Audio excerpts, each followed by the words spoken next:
This is Friday's awesome edition of CNN 10. I'm Carl Azus, welcoming everyone watching worldwide. We're starting in the U.S. state of California. Officials there don't know yet what started a new surge of wildfires, but they're spreading extremely fast, and one of them in Ventura County, northwest of Los Angeles, is almost 3 times larger than the worst fire we reported on in October.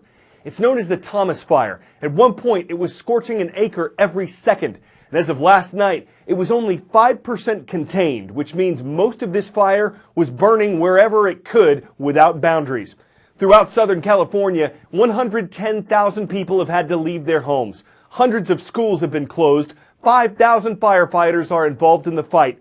And witnesses have described affected areas as looking like a war zone. There are several factors making these blazes worse. For one thing, the summer heat dried out a lot of the region's vegetation, which is like fire fuel. Humidity in the area is a very low 7%. It's usually between 20 and 30%.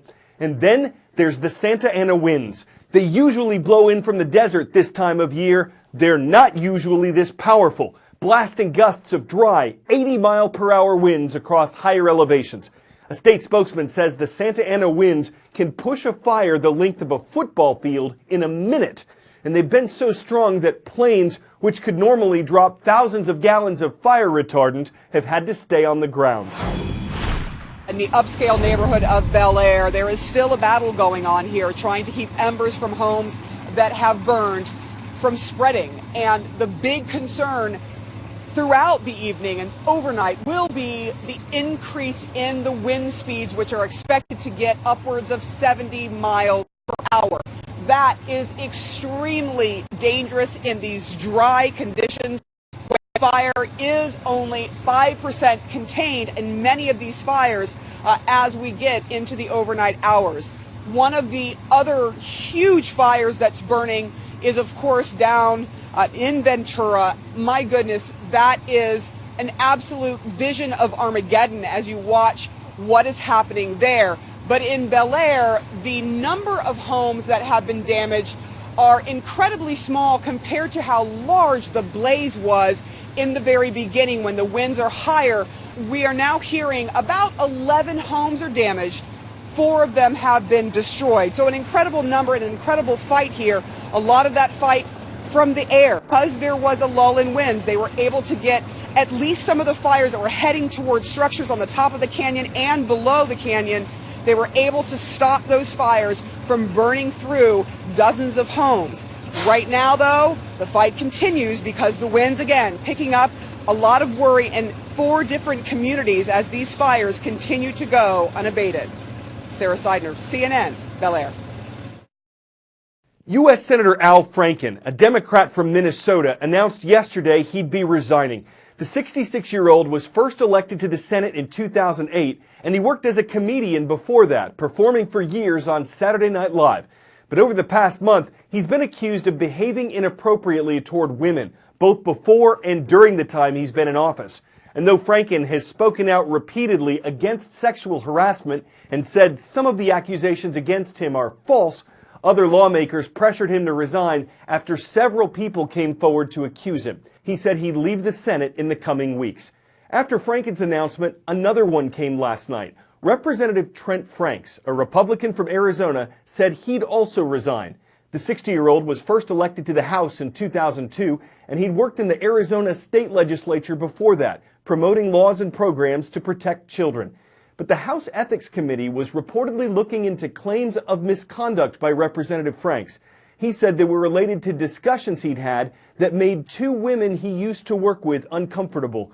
He said he'd leave the House on January 31st. 10-second trivia. What happened in Chamonix, France in 1924? The first Winter Olympics was held, the first World Cup was held, the United Nations was established, or Van Gogh painted Starry Night? Chamonix was the site of the first Winter Olympic Games, though it was known at the time as Winter Sports Week. With the start of the 2018 Olympic Winter Games just over 2 months away, the host nation of South Korea has a couple unique challenges ahead of it. Usually, with the games looming, there are concerns about readiness. Will the venues be finished? Will transportation be efficient? Will security be in place? But when it comes to the games in Pyeongchang, which is close to the border with North Korea and just a few hundred miles away from southeast Russia, concerns involving geography and geopolitics seem to be playing a bigger role. As the Olympic torch makes its way around South Korea, problems are mounting for these Winter Games. The Russian Olympic Committee is suspended with immediate effect. One of the world's major winter sports powers is out, the IOC banning Russia for systemic manipulation of anti-doping rules. And is another major country wavering? US Ambassador to the UN, Nikki Haley, was asked by Fox News if US attendance was set in stone. There's an open question. I have not heard anything about that, but I do know that in the talks that we have, whether it's Jerusalem, whether it's North Korea, it's always about how do we protect the US citizens in the area. For South Korea, there is no plan B.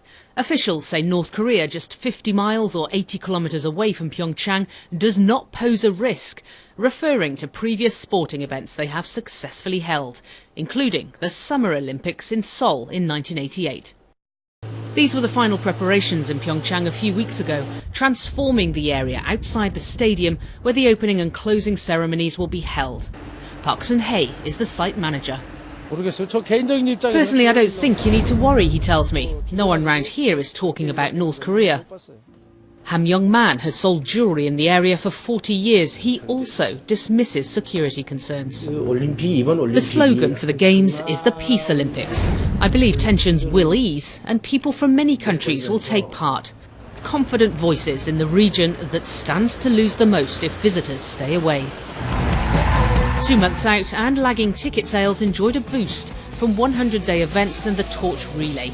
54% have been sold as of November, slightly better than the Winter Games in Sochi 4 years ago. But organisers now have to contend not only with tourists put off by North Korea, but the likely loss of many Russian spectators if there's no national team to cheer on. Paula Hancock's CNN Seoul.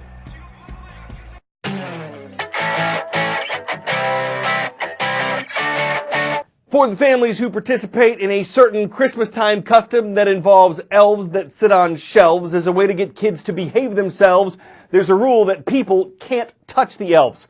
Sadly, for one Florida family, that rule didn't apply to their German Shepherd. Thankfully, the family had a connection to an emergency room staff in Orlando. The elf in question was severely wounded. It was still mostly intact, but it was missing something that really bothered the family's 7-year-old. See, the dog decided the elf looked edible, or at least durable, so it attacked. But the mom happens to be a nurse manager at the Arnold Palmer Hospital for Children, and she assured her daughter there was nothing to fear. Sam, the elf, was brought into a trauma bay for surgery. Now, that rule of no touching the elf applies to everybody, so the medical team got hold of special operating gloves that apparently came right from Santa Claus, though CNN could not independently confirm that. Nurses reportedly used medical products that had expired to patch Sam up because you just never know when an elf is going to show up and need it. And in the spirit of Christmas-time magic, they added some medical glitter to give him some extra sparkle. Perhaps the biggest sparkle of all, though, was the girl's smile when Sam was installed back on her shelf and out of the dog's reach. One nice thing about Santa's workshop, it's got great elf insurance. That's a benefit of working for a saint. In the nick of time, nurses are able to North Pole off exceptional treatment and sew things up round the clock for a magical delivery back home, even if it was the night before Christmas. I'm Carl Azus, wishing all a good night.